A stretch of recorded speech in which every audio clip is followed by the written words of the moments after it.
Buenas noches, estamos transmitiendo otra vez para el canal de YouTube Manual del Discapacitado Perfecto. Pedro Miranda desde Oaxaca capital, Emanuel Ruiz Cernas desde Tlacolula, Oaxaca, Marisol Ruiz desde el Estado de México y nuestro invitado Alain Pinzón, que vive en Ciudad de México.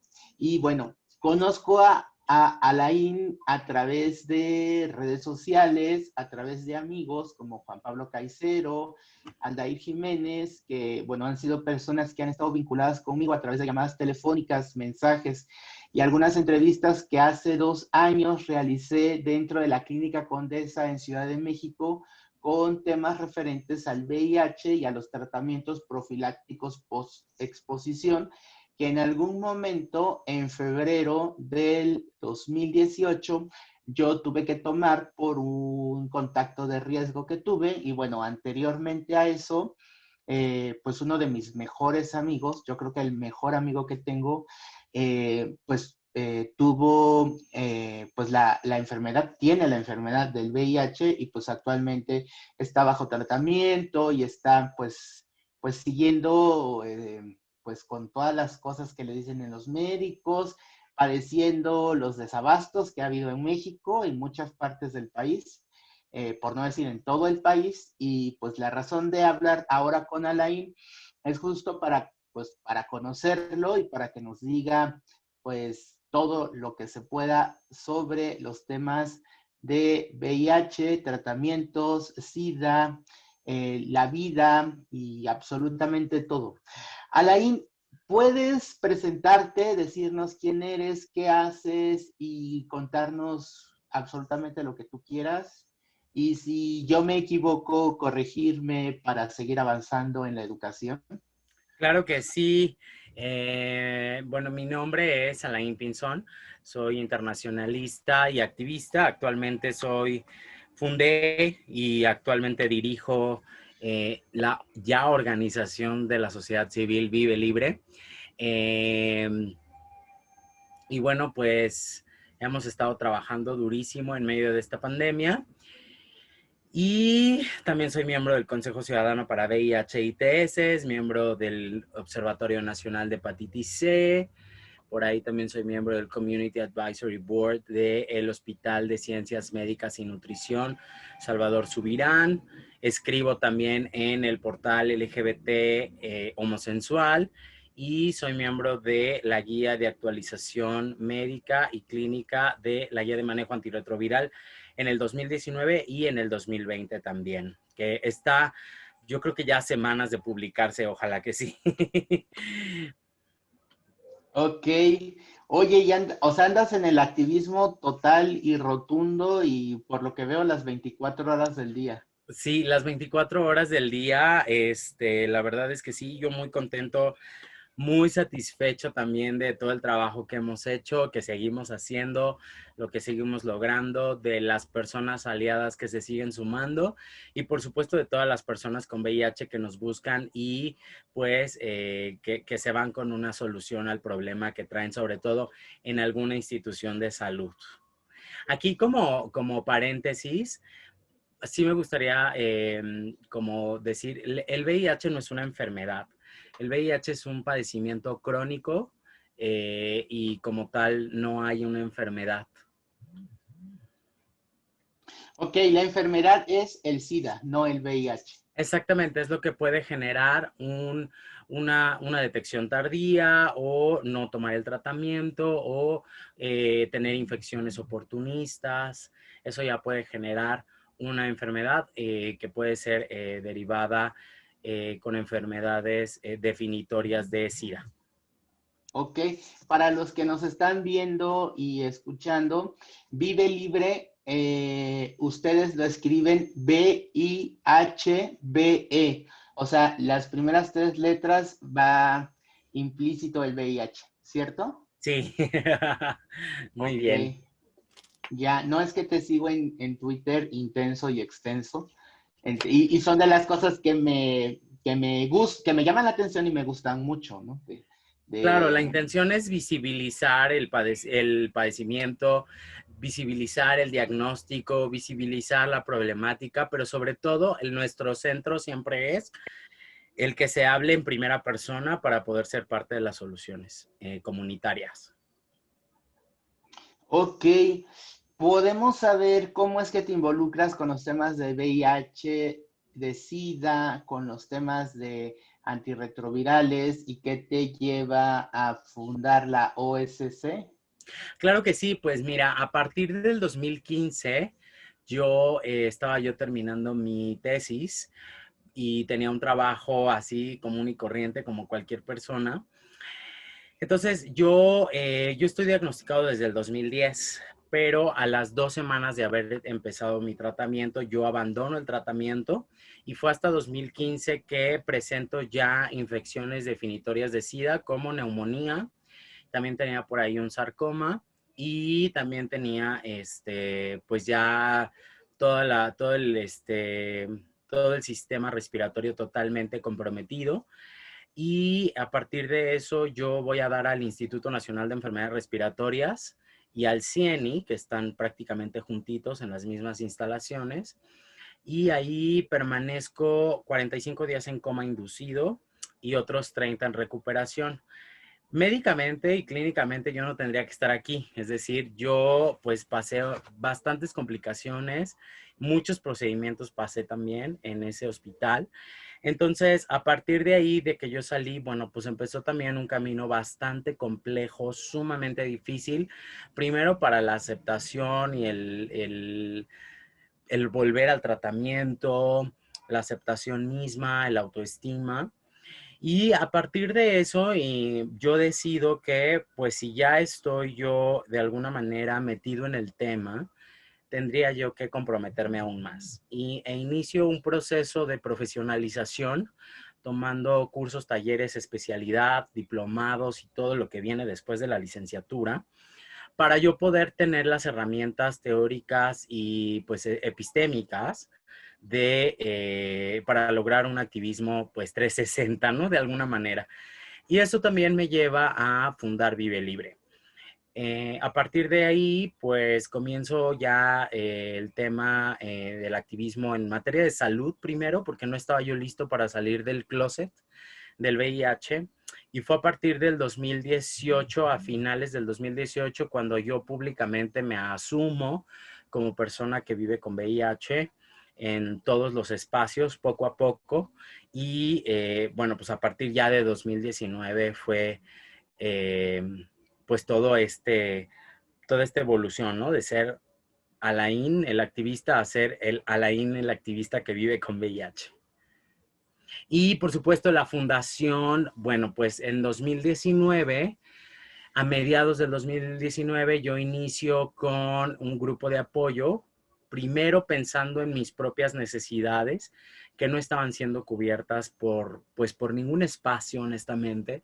Estaba yo un poco pues cansado y un poco frustrado de que a los grupos de apoyo a los que yo asistía, pues siempre se lloraba mucho, se vivía el duelo permanentemente y era una cosa que yo ya no quería hacer. Sobre todo aquí en Ciudad de México, cuando todavía no había pandemia y se podían hacer los grupos de apoyo presenciales. Entonces, pues por ahí un activista de Michoacán me dijo, por qué no haces tu propio grupo? O sea, porque creo que tú tienes una necesidad que no está siendo cubierta, traes encima una depresión y traes encima como muchas cosas no solucionadas de tu diagnóstico y creo que es una buena oportunidad para detonar herramientas comunitarias. Y fue así como inicio en 2019, en pleno mes de el orgullo LGBT, por ahí a mediados de junio. Y pues literal me arranqué así sin nada. Hablé con Nicole Finkelstein, la directora de AHF, y con Germán Martínez, es el director de vinculación, sí, el director de vinculación de AHF, de vinculación institucional. Y les dije, bueno, yo traigo este proyecto, pero la verdad es que no tengo ni un centavo, ¿no? Entonces, pues sí, o sea, puede ser atractivo, pero pues no tengo como ni un centavo. Entonces, ellos creyeron mucho en mi proyecto y me dijeron, nosotros te apoyamos, ¿qué necesitas? Haznos un presupuestito pequeño Y literal, me aventé, hablé con Sandra López Cañedo, la directora del Centro Comunitario de Atención a la Diversidad Sexual en Ciudad de México. Me abrió un espacio y así empezamos, de a poquito. Ok, oye, pero, o sea, dices que esto fue a partir del 2018, ¿verdad? 2000, finales del 2018, como por ahí de noviembre del 2018. Ok, es que yo, o sea, yo viví intenso y extenso todo el drama que viví, bueno, o sea, yo no tengo VIH, pero a raíz de que este amigo, pues, que es súper cercano a mí, que adquiere el VIH, pues yo de alguna forma me siento parte de, pues porque pues tuve la necesidad de leer, de informarme, de preguntar, pues como para saber qué rollo, ¿no? Porque siempre todo el mundo dice, ah, sí, el VIH, pero no es algo que lo vivamos tan de cerca o algo que podamos saber como de primera mano o conocer a gente. Bueno, por lo menos en Oaxaca es como un tanto difícil todavía. Y Sí. yo veía, bueno, a través de este amigo, el desabasto que empezaba a haber en Oaxaca. En 2018, en agosto, fue que viajé para conocer a Juan Pablo Caicero en la Clínica Condesa y a partir de ahí empezamos a tener contacto. Pablo me ayudó a conseguir medicamentos para mi amigo y luego me aventé el Culebrón, que eso estuvo más interesante que la novela de las 8 de Televisa, de todo lo que hicieron tú, Aldair y muchos otros más que todavía no tengo la oportunidad de conocer ahí en las oficinas del Seguro Social. Aldair me contaba de cómo tú y él terminaron bajando la bandera, creo que del Seguro Social y poniendo sus manos con sangre sobre la bandera. Y bueno, yo veía todas esas acciones y yo pensaba que tú traías una trayectoria de muchos años de activismo, pero dices que realmente no es así, ¿verdad? Sí, no, yo inicio mi carrera universitaria con justamente eh, metiéndome en el tema de activismo, pero con otros temas, ¿no? Inicié en 2008 con el tema de narcotráfico y seguridad, después de ahí pasé por ahí del 2012, 2013 a temas LGBT y después ya a temas de salud y al final ya especializándome totalmente a VIH. Y pues sí, la verdad es que aunque yo ya llevaba tiempo trabajando en el activismo, pues yo no veía que pudiera estar como en algún, pues como en algún lado, ¿sabes? Porque siempre era como muy complejo llegar a algún lado y decirles, oigan, yo quiero colaborar o algo así, y pues como que no había como match y así. Entonces dije, bueno, pues yo estoy un poco cansado también de este silencio que hay, porque sigue habiendo mucho silencio. Hay cosas que nos siguen,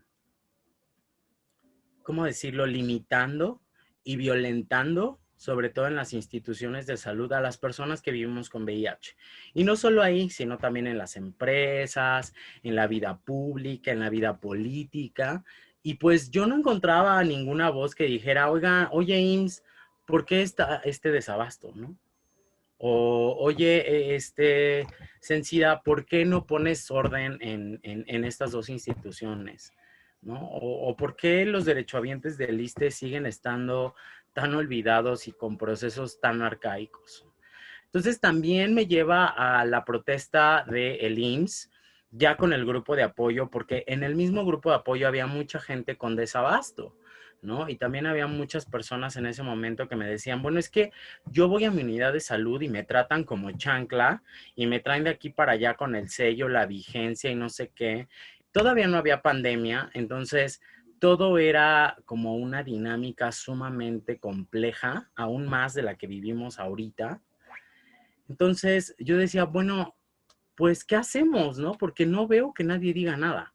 Entonces, se iniciaron las mesas institucionales a finales de noviembre, principios de diciembre, cuando el IMSS actualiza sus esquemas. Esta actualización de esquemas o este switcheo que se llamó nuevo paradigma, en el cual estuve yo implicado por medio del Consejo Ciudadano para VIH y ITS, donde se hizo la actualización de esquemas y se sacaron del mercado medicamentos, del mercado mexicano, medicamentos que ya ni siquiera se tendrían que haber estado usando en 2019. Y a partir de eso yo me empecé a empapar mucho del tema técnico, del tema de adherencia, del tema de switcheos, actualizaciones, carga viral, CD4. Y entonces yo veía que había muchísima negligencia y muchos pasos que literal se estaban pasando por el arco del triunfo las y los médicos de las instituciones, pero sobre todo las instituciones, sus direcciones generales, sus programas de VIH. Se inician estas mesas a finales de noviembre y para diciembre les explota en la cara una bomba porque ya no había truvada, es decir, ya no se estaba generando la producción de truvada porque Gilead pues ya no estaba siendo truvada porque perdió la patente y entonces ahora había que esperar que otro medicamento llegara con ese mismo compuesto. El IMSS empezó a generar se empezó a generar un desabasto en todas sus unidades porque la mayoría de sus derechohabientes la mayoría de sus derechohabientes tenían ese esquema. Y entonces ellos se vieron obligados a switchear al nuevo medicamento que ya se había aprobado desde mayo, imagínate.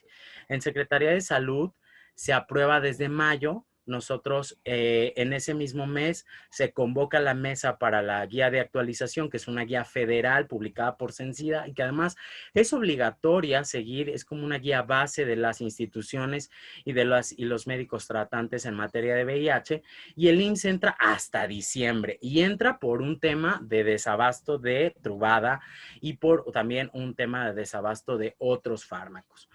Entonces, literal, empieza a haber pues una serie de casos de verdad en todos los estados. Se abre una mesa institucional en la cual soy parte y cada 15 días o cada que nos veíamos era, estamos trabajando, ya tenemos el medicamento, pero a mí me seguían llegando de verdad decenas de casos todos los días, ¿no? Y entonces en pleno diciembre, en pleno cuando todo el mundo ya se quiere ir de vacaciones y todo, pues yo tenía atorados literal como a la semana como 50 casos, ¿no? Y entonces decía, bueno, ¿qué está pasando? Por un lado me están diciendo que ya están trabajando, pero por el otro, pues vemos que la gente nos sigue llamando o me siguen buscando por las redes sociales. En ese momento yo no tenía el equipo que tengo ahorita, y literal yo andaba cargando con todos los casos y andando y tratando de solucionarlos por medio de la dirección del IMSS. Así pasó todo enero y ya para febrero literal yo me harté.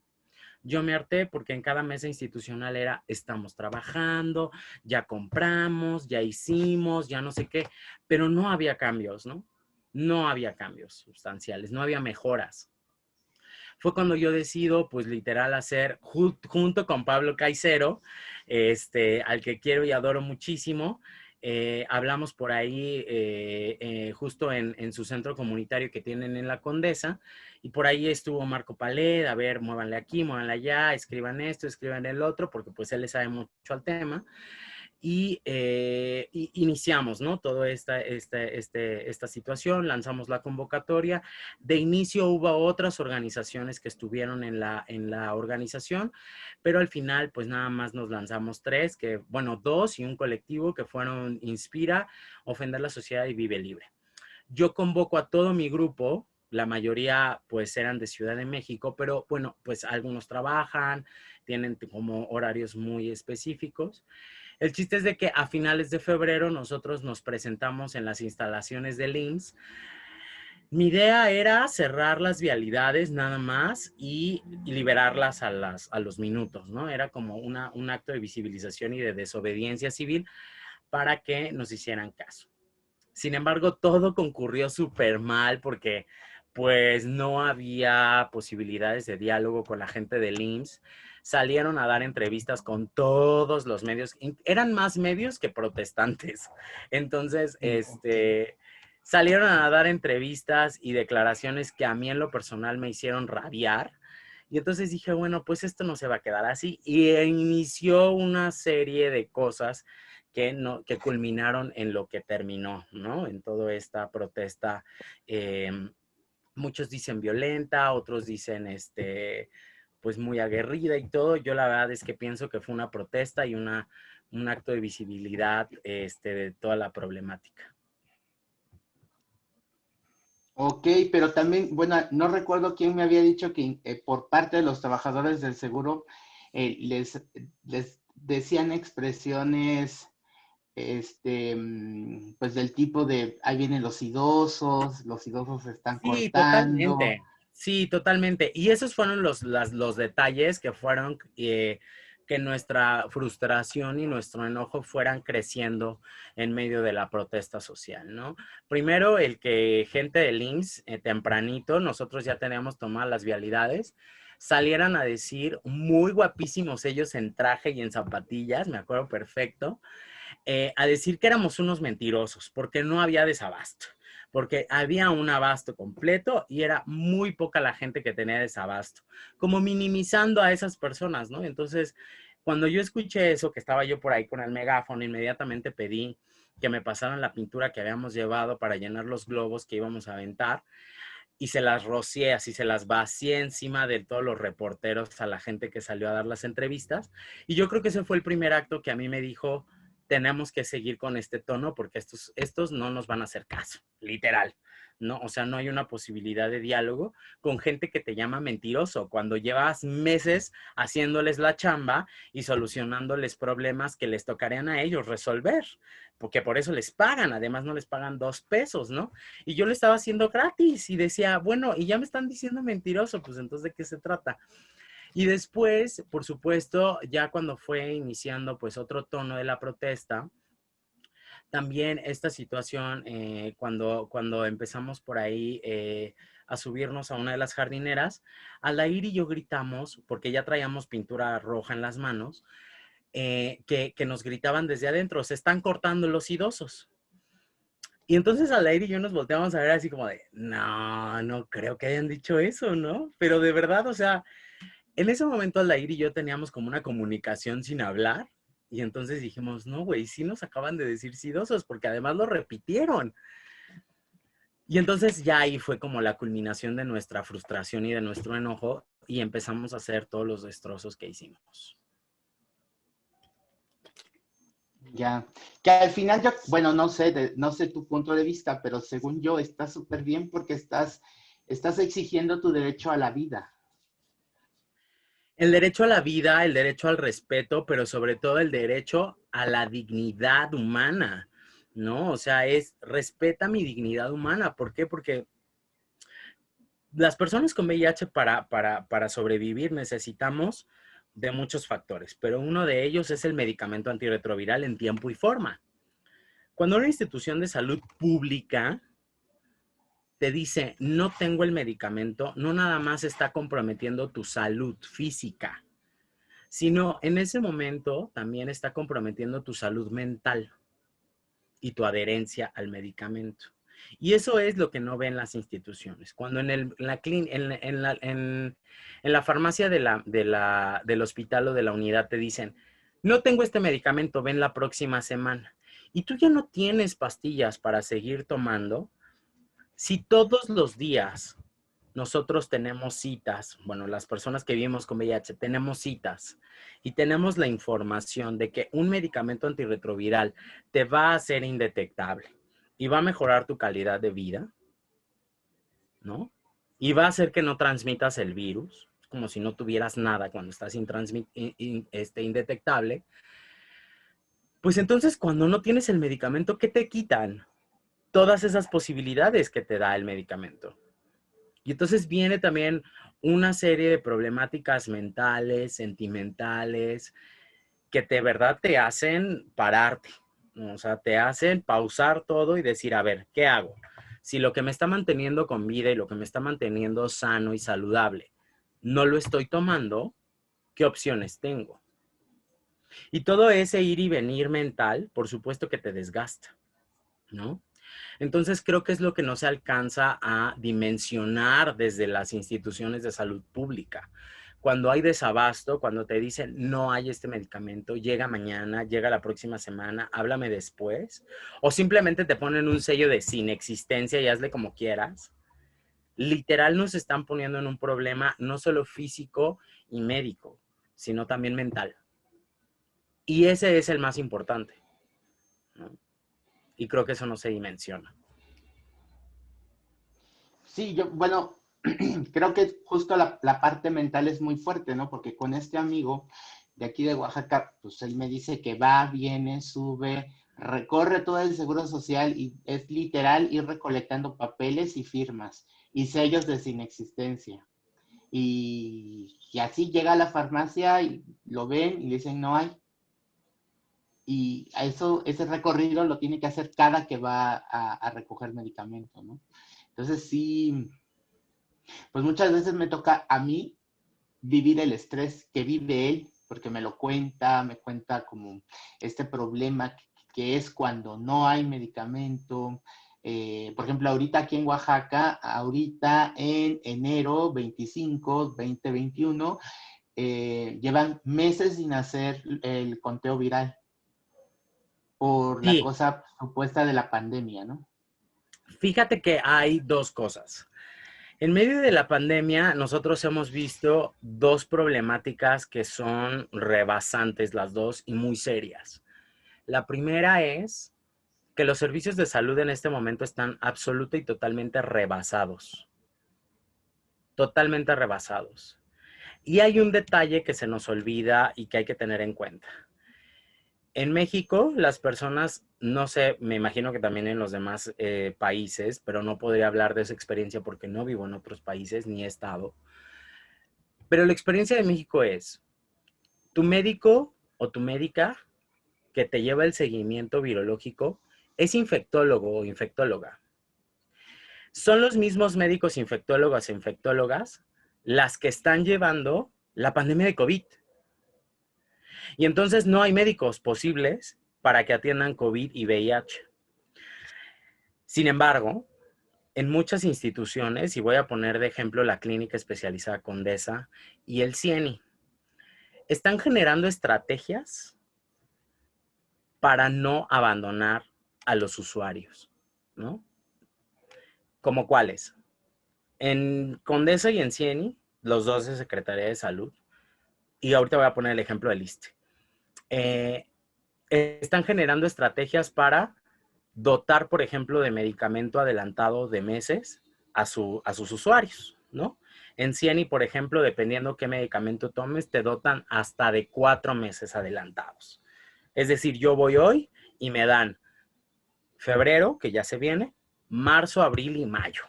En medio de la pandemia, literalmente en esta línea de no salgas de casa o quédate en casa, no puedes estar en los hospitales o en los centros médicos si no tienes ninguna necesidad de hacerlo.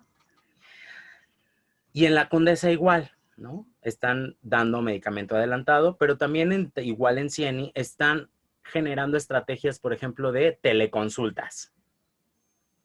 Citas programadas para estudios de carga viral y CD4. Es decir, ya no vas y te formas para que te la tomen, ¿no? El día que tú quieras. O el día cercano a tu cita. No, tú tienes que sacar una cita específica, una hora y un día, para que te hagan la toma de muestra, ¿no? Y entonces, pues eso evita que tú vayas y te conglomeres en las unidades de salud. Esas son estrategias muy positivas que hay que rescatar. Sin embargo, hay en otros servicios que de verdad dices, neta, no sé en qué realidad están viviendo alterna. Voy a poner el ejemplo claro de un usuario del IMSS el día de el viernes. Me habla y me dice, oye, yo me atiendo en la clínica tal de Ciudad de México. Esta clínica es COVID. Me están dando una receta resurtible que es, ya no pasas con el médico, te da 3 recetas o una receta electrónica por 3 meses, llegas a la farmacia y se supone que por mandato del Senado y por las reuniones y la protesta que hicimos en noviembre, te tienen que dar los 3 meses. Bueno, pues llegan los usuarios y les dicen, nada más te puedo dar un mes, no te puedo dar más, aun cuando traigan su receta resurtible. Lo que hace y lo que genera es que cada mes, no importa cómo estemos en el semáforo epidemiológico de la COVID-19, tú tengas que regresar a esa unidad, que además es COVID, y que está lleno de pacientes con COVID. Entonces, esas son las cosas inentendibles y poco claras, poco éticas, negligentes de las instituciones. En este momento el ISSSTE está trabajando desde su clínica en Ciudad de México nada más. En los demás estados siguen teniendo el mismo problema que el IMSS. Pero en Ciudad de México tiene la clínica San Fernando, que es como una clínica Condesa, pero nada más para el IMSS. Para el ISSSTE, perdón. Entonces, ahí les dotan de medicamento, ahí canalizan usuarios para los estudios de laboratorio. Es decir, están trabajando, ¿no? Pero nada más en Ciudad de México. Y en todos los demás estados, ¿qué pasa? Yo siempre digo que si en Ciudad de México estamos mal, de verdad hay estados que están peor. Tú acabas de nombrar el ejemplo de Oaxaca. El ejemplo de Michoacán es muy claro y me parece que también el de Oaxaca. Los servicios de salud están centralizados en la capital del estado, o en Oaxaca o en Morelia. Igual en Monterrey, en Nuevo León, ¿no? Digo, igual en Nuevo León, en Monterrey, ¿no? Entonces, ¿qué pasa con todos los demás municipios? Pues tienen que viajar literalmente todas esas horas para que lleguen a su servicio de salud. ¿Qué pasa si en su servicio de salud llegan y les dicen, no hay medicamento, ven mañana? Y ya se hicieron 4 horas de ida y pidieron permiso en sus trabajos. Eso también es otro problema, ¿no? Que genera muchos despidos o que genera que abandonen el tratamiento. Esos son los pequeños detalles que no se miran desde las instituciones de salud y en donde no hay una política pública definida. Cuando a ti te dan una receta en la Condesa o en el CIENI o en nutrición o en cancerología y te dicen, mira, te vamos a recetar Victegravir y ta, ta, ta, ta, ta, ta. Tú puedes pasar ese mismo día a canjear tu receta o al otro día o a la siguiente semana. Cuando tú quieras puedes canjear tu receta. Sin embargo, en el IMSS no. Tienen horarios y tienen días en los cuales se caduca la receta que tú tienes. Y entonces voy a poner un ejemplo. Si tú le pediste a tu patrón o a tu patrona en tu empresa o en tu oficina que te dejen salir por la cita médica para que te den la receta y en ese proceso se tardan 3, 4, 5 horas, pues tú tienes que regresar en chinga a tu trabajo y ya no puedes ir a surtir tu receta. Y entonces eso hace que pidas al otro día otro permiso. Y entonces si tú vives con tu diagnóstico no visible, es decir, que nadie sabe, pues eso lo que genera es la pregunta perniciosa de tu jefe o del área de recursos humanos de él. Oiga, ¿a qué va usted tanto al doctor? ¿A qué va tanto usted al hospital? Y eso empieza a generar problemas de la confidencialidad. Porque entonces empieza a haber problemas con los permisos y hay de dos. O te corren o te amenazan con que te van a correr si vuelves a pedir otro permiso o abandonas el tratamiento porque tienes que cuidar tu trabajo y tienes que comer y tienes que pagar las cuentas. Esa es la realidad de muchísimas personas en México por el sistema de salud tan fragmentado, pero en este momento tan desgastado. La otra problemática en medio de la COVID-19 es, ok, sí, estamos rebasados. Esa es la problemática 1. La problemática 2 es que hay áreas, hay instituciones, hay clínicas, hay médicos y médicas, hay autoridades de salud que están utilizando la pandemia como pretexto. Les recuerdo lo que dijo el presidente antes de que iniciara todo esto por ahí de marzo. Estamos listos. No sé si ustedes se acuerden. Estamos listos, estamos preparados. Lo dijo en masculino, por eso lo digo en masculino. Estamos preparados para trabajar en medio de la pandemia de la COVID-19. Para tratar a la población, para hospitalizaciones, prevención y la chingada. ¿Cuál es la realidad que tenemos ahorita? Hoy, 25 de enero, tenemos a un presidente que está infectado de la COVID-19 por la razón que quieran. Pero el ejemplo que él ha dado en medio de toda esta pandemia, no usaba cubrebocas. Contadas las veces se le veía con cubrebocas. Contadas las veces su equipo de salud, su equipo, su gabinete, de toda la Secretaría de Salud, eran congruentes. Y ahorita tenemos una atención, una ocupación hospitalaria al máximo. al máximo totalmente. Y entonces hace que nosotros como activistas o que nosotros como usuarios de los servicios de salud, pues digamos, ok, en medio de la pandemia no pueden hacer estudios de carga viral y CD4. Vamos para un año, pon tú que llevamos 10 meses, ¿no? De pandemia, o 9. Estamos encontrando usuarios que llevan más de un año sin estudios de carga viral y CD4. Y entonces con el pretexto de la pandemia dicen, no, pues es que ahorita es pandemia, no te podemos hacer estudios. Sí, cuate, pero la pandemia empezó hace 10 meses, o el año pasado, en noviembre, octubre y todo, septiembre, nos encontrábamos usuarios que nos contactaban y nos decían, pues es que yo llevo ya un año sin estudios. Cuando la guía de manejo antirretroviral nos dice que máximo los estudios de carga viral se deben hacer a los 6 meses y los de CD4 cada año. Y entonces, ¿dónde está la guía? Porque la pandemia les vino así a aplanar todo el discurso para decir, ahorita no hay estudios. Entendemos, por un lado, la gravedad en la que nos encontramos en los servicios de salud, pero por otro lado, es un sinsentido y una estupidez que haya personas del IMSS, el ISSSTE, y ahorita te voy a decir el caso de INSABI o de Secretaría de Salud, cómo está, pero que con derechohabientes que llevan más de 10, 12, un año, año y medio en el ISSSTE, 2 años tenía. Nos llegaron usuarios con 2 años sin estudios de laboratorio. Puta, pues entonces esto es un pretexto, porque si antes no hacías tu chamba, ahorita menos. Esas son las dos narrativas. ¿Por qué saco al INSABI o a la Secretaría de Salud de esta narrativa? Nosotros, por medio del Consejo Ciudadano para VIH y ITS de la Ciudad de México, tenemos una mesa permanente con las instituciones de salud, IMSS, ISSSTE, INSABI, o Capacit, ¿no? Que sería sencilla. Y cada quincena nosotros nos dan toda la métrica de todas las quejas que nosotros metemos de las instituciones, por qué razón son y cómo van. Hace como un mes hace como un mes antes de irnos de vacaciones y todo, la doctora Alicia Piñeiro del CENSIDA nos dio unos datos bastante interesantes acerca de cómo iba el seguimiento de las personas que estaban, que eran atendidas por medio de la Secretaría de Salud en los Capacits o en los SAIS de todo el país. Tienen una métrica de verdad impresionante porque, primero, tienen todos los datos en su base de datos, ¿no? O sea, tienen a todas las personas identificadas en su base de datos, cosa que no tienen ni el IMSS ni el ISSSTE, porque ni base de datos tienen. Si tú le preguntas hoy al IMSS, oiga, IMSS, ¿cuántos derechohabientes tiene con VIH o cuántos atiende? No te va a dar una cifra exacta respaldada por un sistema.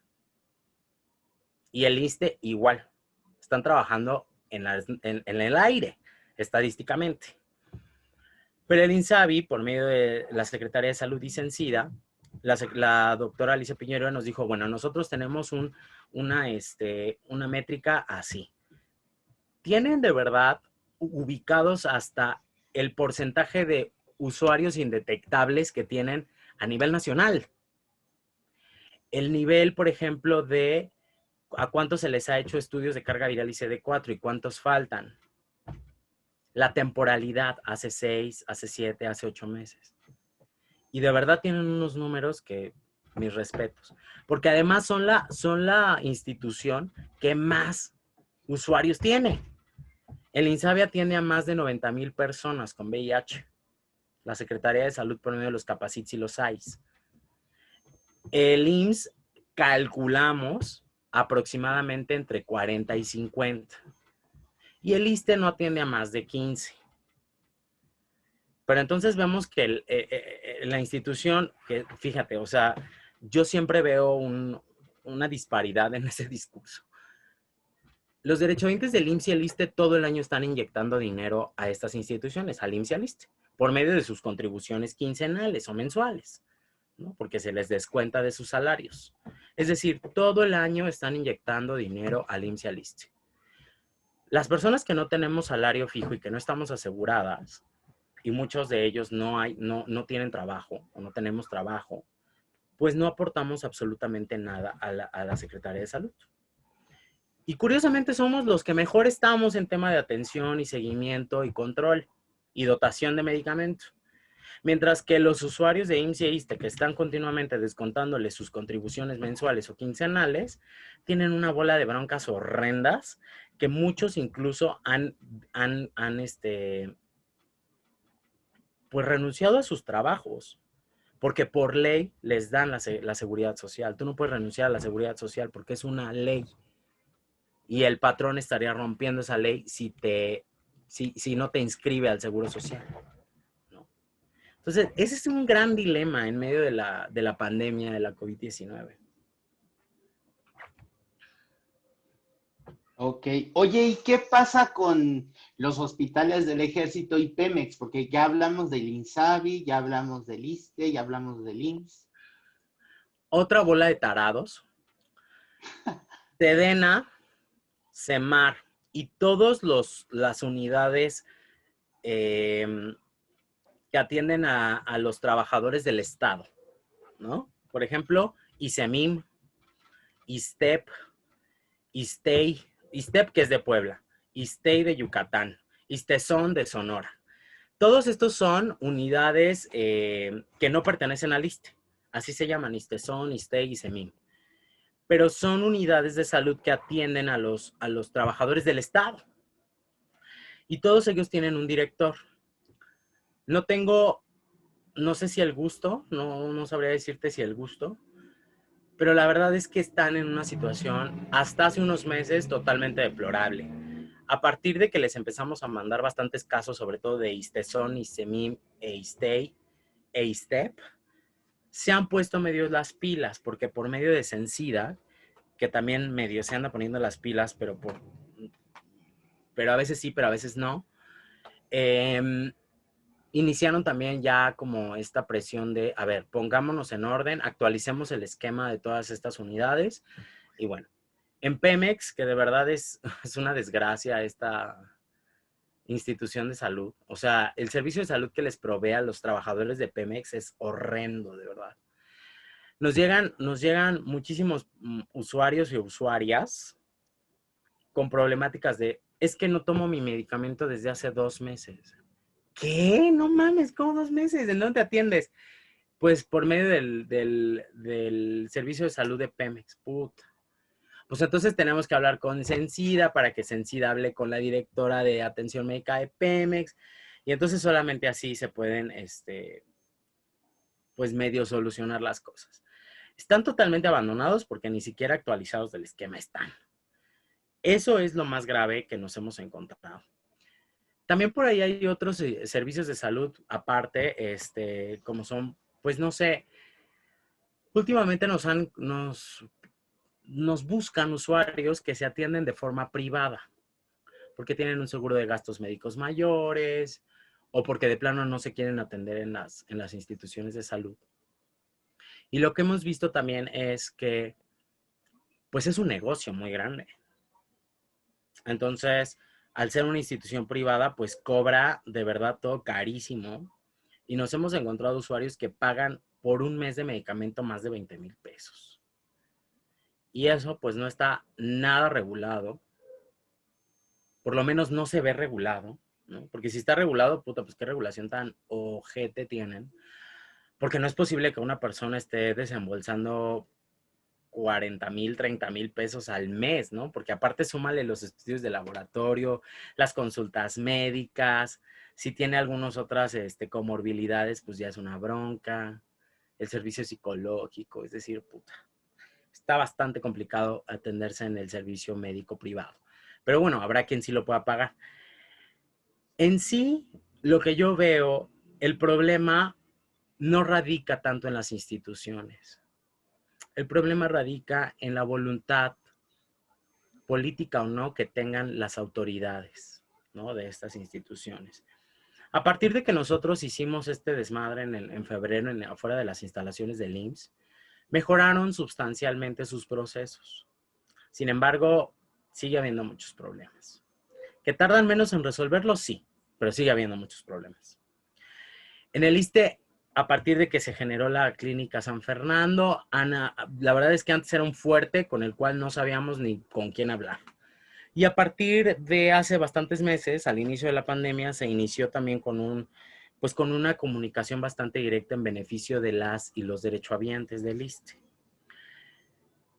Y en Sencida, yo creo que están haciendo las cosas, bueno, por medio de la Secretaría de Salud, están haciendo las cosas bien. No en todos los estados, la verdad es que podríamos tener una clínica Condesa en todos los estados, pero la verdad es que hay estados de verdad deplorables en donde tienen a una directora o director de capacito de programa estatal de VIH horrendo y nefasta, como es el caso de Aguascalientes, que la directora del Capacits, que al parecer también es la directora del programa, es de verdad, no. O sea, ahí está el compañero Efraín Muro, que de verdad está a punto de tirar la toalla por todos los problemas que tienen con el Capacits. Tienen unos programas, tienen unos procesos, tienen una comunicación y una manera de resolver las cosas en beneficio de los usuarios tan, no sé cómo llamarlo, pero la única palabra que encuentro en este momento es tan culera, tan deshonesta, tan inhumana y tan indigna, que de verdad no sé qué va a pasar en ese estado en materia de VIH, sobre todo en el Capacits. Otro estado, por ejemplo, que a cada rato hay broncas con la directora, que también es nefasta y que tiene procesos también como de 1980, es la de Hidalgo, el Capacits de Hidalgo. Qué forma de tratar a la gente tan nefasta. Y habrá que revisar, ¿no? Porque incluso desde la dirección de ese Capacits se les manda a que se les hagan los estudios de carga viral CD4 sanguíneos y de orina, es decir, de gabinete, a laboratorios privados. O sea, eso me suena ya a corrupción, eso me suena ya a un negocio que tiene ahí la directora de ese Capacits y habrá que investigarlo. Otro también que más que negocio es de verdad como una caja, un juguete, es la de las Américas en el Estado de México. Híjole, qué manera de tratar a la gente, qué manera de seguir una línea en respuesta al VIH tan burda, porque de verdad tienen procesos que dices, puta, nos han comunicado de casos y usuarios se han comunicado con nosotros para decir, oye, es que no pude ir por mi receta, no pude ir a surtir mi medicamento, porque también tienen una fecha para ir, qué horrible, y pues el cuate no le dieron permiso en el trabajo, ¿no? O no pudo ir porque la mamá tiene COVID, o tiene COVID y no puede salir, y entonces ya no le dan cita hasta el próximo mes para recoger medicamento. Y entonces se tienen que quedar un mes sin medicamento, poniendo en riesgo su adherencia y su vida, y su salud y su seguimiento, para ver si el otro mes sí le quieren dar medicamento. De verdad, yo creo que en la respuesta al VIH en México hay dos tipos de servidores y servidoras públicas dentro de las instituciones que atienden o que dirigen centros de VIH. Aquellos y aquellas que están comprometidos, que hacen su trabajo con gusto, que saben del tema, que entienden el tema, que saben las implicaciones sociales, económicas, contextuales, familiares, personales, de lo que conlleva tener un diagnóstico. Y hay personas a las que les vale totalmente madre. Las personas con VIH están ahí para ganar un sueldo, para tener un estatus de servidor o servidora pública, o que están haciendo servicio de carrera, o que están sindicalizados o sindicalizadas, como es el caso de mucha gente de la Condesa, ¿no? A la cual ya nos aventamos también un round con todo ese sindicato horrendo y asqueroso. Y entonces estamos en un cuello de botella en el cual los únicos que siempre salimos perdiendo son los usuarios. Porque hay cosas buenas, sí, hay cosas muy buenas. Tenemos el medicamento gratuito y tenemos nuestros estudios gratuitos y tenemos atención y seguimiento y shalala. ¿A costa de qué tenemos eso? ¿De tratos indignos? ¿Del miedo constante de un desabasto en el IMSS, en el ISSSTE, en SEDENA, en SEMAR, en Pemex? ¿Del miedo constante que existe si me encuentran las pastillas a ver quién y me acusan que tengo VIH? ¿Del miedo constante de no poder ir a mi cita y no me den ya medicamento hasta el otro mes? ¿O del miedo constante de perder el empleo y ahora dónde chingados me voy a atender? O ahora, o al revés, ahora ya encontré empleo y ahora tengo que lidiar con todos los procesos burocráticos del IMSS. Es decir, cuando yo les digo que vivir con VIH no está chido,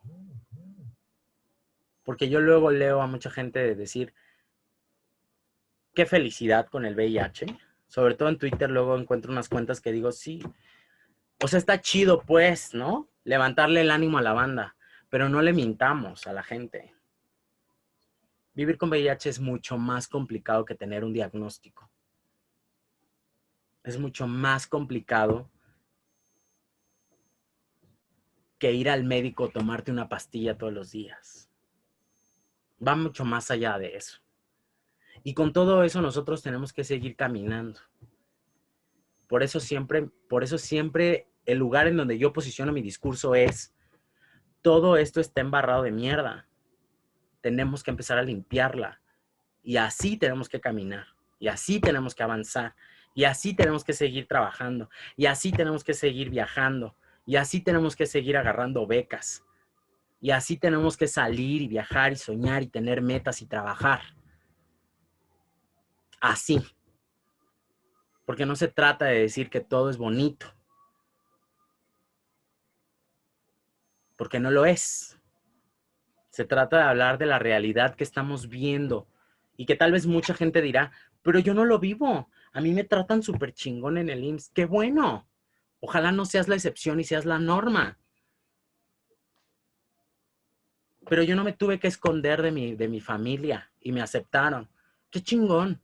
Ojalá que el día de mañana todas las personas podamos decirle a nuestra familia, oye, tengo VIH, sin que me corran, sin que me separen mi plato y mi vaso, sin que no me dejen entrar al baño, sin que me traten como enfermo.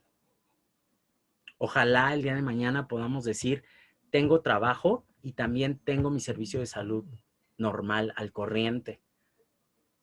Y muchos podrán decir, es que yo nunca he sufrido desabasto. Qué bueno. Esa tranquilidad se la deseo a todas las personas que vivimos con el virus. Porque el hecho de que yo no tenga ni jamás haya sufrido un desabasto, no quiere decir que no exista el tema. Y que en personas en Oaxaca, en Michoacán, en Yucatán, en Jalisco, en Monterrey, los migrantes, las trabajadoras sexuales no tengan un desabasto, no puedan acceder a los servicios de salud. Eso es ser empático. Eso es dejar de ver por mis intereses y ver por el interés comunitario. Si no tienes para pagar un psicólogo, buscar la forma en que haya psicólogos gratuitos. Dejar de cobrar por los servicios que el mismo Estado cobra. Para eso yo fundé una organización de la sociedad civil. Para mí las organizaciones de la sociedad civil, para mí, no deben de ser un negocio.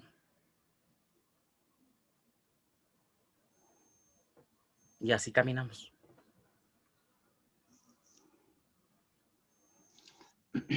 Oye, y en febrero, en 2018, cuando a mí me urgía desesperadamente acceder a un profiláctico postexposición, que además era viernes, y que para tomar esos tratamientos solamente hay determinadas horas en la que puedes empezar a tomar este medicamento, yo tuve la suerte y digo la suerte porque gracias a lo que me respondieron, me entró la inquietud y fue que comencé a buscar a gente y fue que conocí a Pablo. Pero el primer lugar donde me respondieron en la mañana fue en Jalisco. No recuerdo si fue en un Capacit o fue en otra institución. Tengo el número telefónico todavía.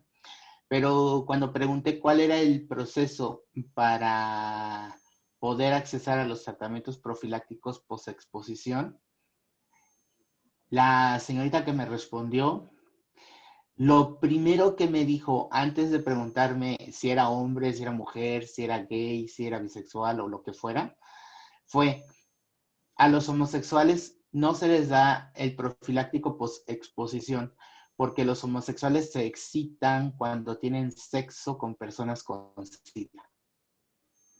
¿Qué tal? Y entonces cuando me dijeron eso, yo o sea, me escandalicé, o sea, fue una cosa así, o sea, jamás me pude haber esperado una cosa, una respuesta así pues así de grave, ¿no? Y así de humillante, no por mí, ¿no? Sino por toda la comunidad LGBT. Y dije, bueno, si me están diciendo esto en un teléfono oficial, seguro es la norma de todos. Y resulta que cuando hablo aquí a Oaxaca, me dicen lo mismo, con las mismas palabras y el mismo tono, y, y me quedó claro que era un discurso propio de estos centros capacitos. Sí, la falta de sensibilización y de preparación del personal, la verdad es que ahí sí yo creo, hay dos personas en todos los servicios de salud, no son el Capacites. Gente que va iniciando, gente que está haciendo sus prácticas porque así se requiere hacerlas, que no conoce como mucho de esta parte, ¿no? De este mundo, ¿no? De la atención al VIH, de cómo referirse. Y hay otra gente a la que de plano no le interesa. Y creo que es ahí en donde tenemos un problema, porque por más capacitación, por más sensibilización que queramos dar, pues es gente en su mayoría sindicalizada que no le interesa aprender y que no le interesa y que está ahí por su sueldo y que está ahí para seguir ganando dinero, poco, mucho, ¿no? Que está ahí para ocupar un lugar en su cuadro sindical, ¿no? Como es el caso de mucha gente de Condesa, ¿no? Entonces, sí, yo creo que hay un problema en la atención. Y eso tiene que ver también con el estigma que hay, ¿no? En los servicios de salud. No en todos, no en todas las áreas, pero sí en gran parte de ellas. Ya. Esa vez para que yo accesara, como primero me contestaron en Jalisco y con lo que me respondieron, cuando me dieron esa misma respuesta en Oaxaca, después casi de 2 horas, o sea, casi como a las 10 de la mañana, pues yo ya había, o sea, después de estar 2 horas meditándolo, ya tenía um,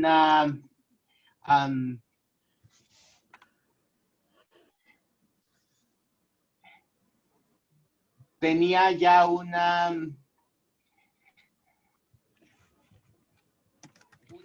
pues una mentira, y al final de cuentas, gracias a una mentira fue que pude accesar con al tratamiento.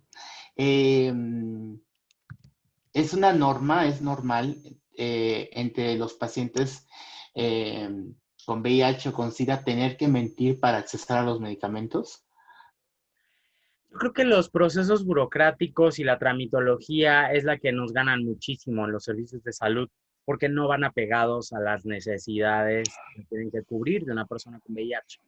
Tenemos, y no somos los únicos, tenemos mapeados que, por ejemplo, en el IMSS normalmente tardan hasta 56 días en acceder a su servicio de salud, ¿no? Porque tienen que pasar primero con el médico familiar y de ahí tienen que ir a la referencia a la infectología y todo eso, ¿no? Y en lo que te mandan a hacer los estudios y luego los resultados tardan como un mes o 20 días y todo eso es un proceso sumamente tardado.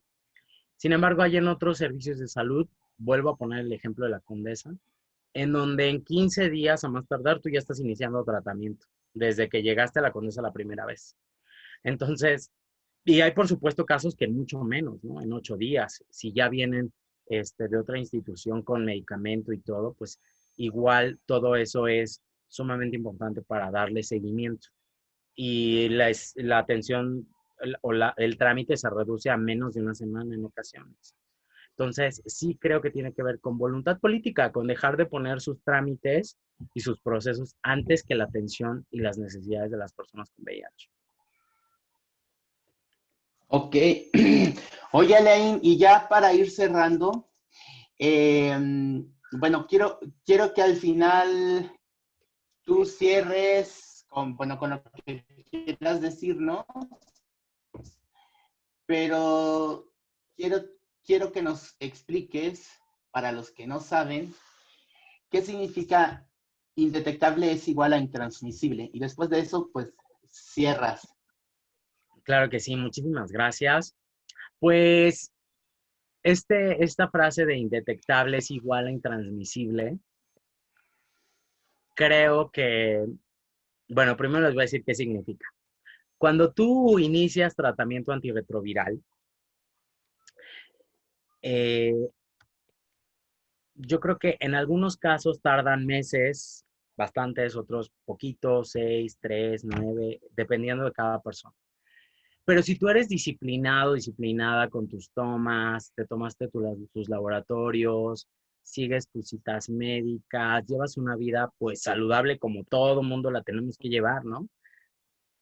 Comes bien, duermes bien y todo. Llega la indetectabilidad, que es la inmunosupresión del virus.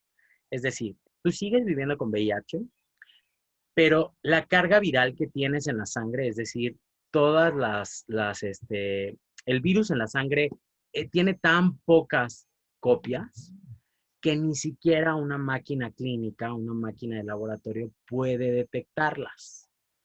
Y en ese momento tú ya eres indetectable. ¿Cuál es la métrica aquí en México? Es menos de 40 copias. ¿Sale? Cuando tú tienes menos de 40 copias por mililitro de sangre, es que estás indetectable. Al ser indetectable, primero, el virus está como dormido. Si tú te haces igual la prueba de carga viral y sale indetectable, puedes tener una calidad de vida mucho mejor, porque es como si no tuvieras nada. O sea, sí lo tienes. O sea que no hay que olvidarlo nunca. Siempre lo vas a tener, porque hasta ahorita no tenemos cura. Pero está en un nivel tan bajo que tú no puedes transmitirlo. Y voy a poner un ejemplo. Si yo, Alain Pinzón, que vivo con VIH, tengo sexo sin condón con otra persona y estoy indetectable, la probabilidad de que yo pueda transmitir el virus es 0.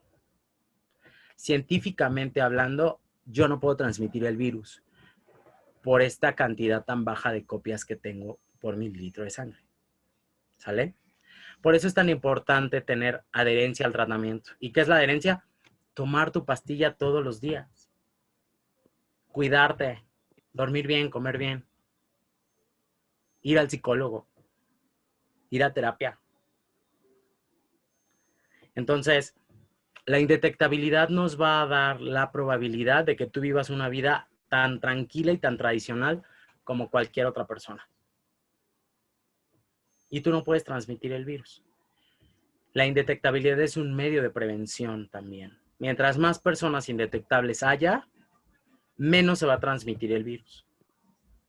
Eso es ser indetectable. Y eso, con eso se logra la intransmisibilidad, ¿no?